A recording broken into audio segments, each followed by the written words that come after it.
একদম সহজ আর মজাদার রেসিপিতে আজকের চিকেন রেজালাটা তৈরি করে দেখাবো।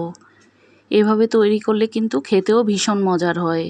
ভিডিওটি যদি শুরু করে থাকেন তাহলে একটি লাইক কমেন্ট ও শেয়ার করতে পারেন। তৈরি করার জন্য আমি প্রথমেই এখানে 1.5 কেজি ওজনের একটি মুরগি নিয়েছি। কেটে ধুয়ে খুব সুন্দরভাবে পরিষ্কার করে নিয়েছি। চুলায় একটি প্যান বসিয়ে দিয়ে দেব তেল। এবার দিয়ে দেব প্রায় আধা কাপের মতো পেঁয়াজ কুচি। দিয়ে দেব স্বাদ মতো লবণ। পেঁয়াজটাকে এবার একটু নরম করে ভেজে নিচ্ছি। এবার দিয়ে দিচ্ছি 2 টুকরা দারচিনি আর 5-6টির মতো এলাচ। মশলাগুলোকে পেঁয়াজের সাথে একটুখানি ভেজে নেব। পেঁয়াজটা কিছুটা নরম হয়ে আসলে দিয়ে দেব 1 টেবিল চামচ রসুন বাটা, 1 টেবিল চামচ আদা বাটা। মশলাগুলোকে এবার একটু ভেজে নিচ্ছি যেন কাঁচা গন্ধটা না থাকে।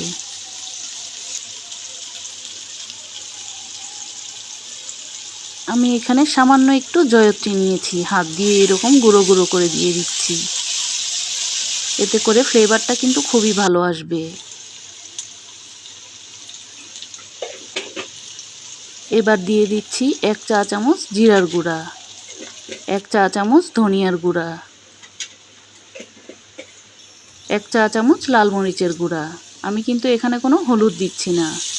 মশলাগুলোকে কষানোর জন্য দিয়ে দিচ্ছি পানি। রেজালা বানাচ্ছি এজন্য আর হলুদ দিলাম না, আপনারা চাইলে হলুদটা দিতে পারেন। এবার দিয়ে দেব আধা চা চামচ গরম মশলার গুঁড়া। সব মশলাগুলোকে এবার খুব ভালোভাবে কষিয়ে নেব। মশলাগুলো খুব ভালোভাবে কষিয়ে নেওয়ার পর এখানে মাংসের টুকরোগুলো দিয়ে দেব। দিয়ে এবার মশলার সাথে নাড়াচাড়া দিয়ে মিশিয়ে খুব ভালোভাবে কষিয়ে নেব। ঢাকনা দিয়ে ঢেকে এবার মাংসগুলোকে খুব ভালোভাবে কষিয়ে নেব। মাংসগুলো কষানো হতে হতে আমি এদিকে আরেকটা মশলা রেডি করে নিচ্ছি। এজন্য দিয়ে দিলাম এখানে আধা কাপ টক দই, 1 মুঠের মতো কাজু বাদাম, চাইলে আপনারা যে কোনো বাদামই দিতে পারেন, 1 মুঠ কিশমিশ।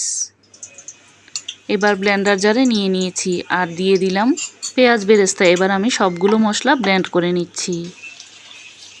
ঢাকনাটা সরিয়ে দেখাচ্ছি। এখন কিন্তু আমার মাংসটা খুব ভালোভাবে কষানো হয়ে গিয়েছে, তেলটাও উপরে উঠে এসেছে।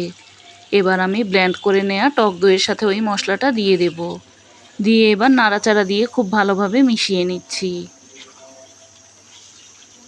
নাড়াচাড়া দিয়ে কিছুক্ষণ খুব ভালোভাবে কষিয়ে নেব।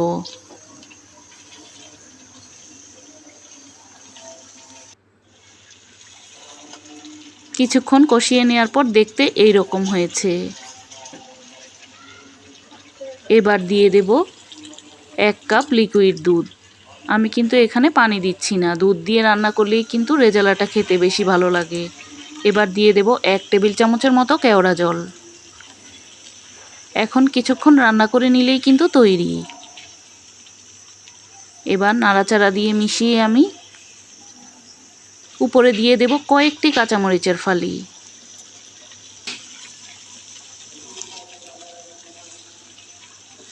এখন কিছুক্ষণ রান্না করে নিয়েছি। এবার আমি চুলাটা বন্ধ করে দিয়েছি। দেখতে ঠিক এই রকম হয়েছে। তৈরি হয়ে গেল একদম সহজ রেসিপিতে মজার রেজালা। চাইলে একবার এই রেসিপিটি ট্রাই করে দেখতে পারেন। একবার তৈরি করলে কিন্তু আবারও তৈরি করে খেতে ইচ্ছে করবে। এটা এতটাই মজার হয়। আজকের মতো এখানেই বিদায় নিচ্ছি। আবারও দেখা হবে হয়তো নতুন কোনো রেসিপি নিয়ে।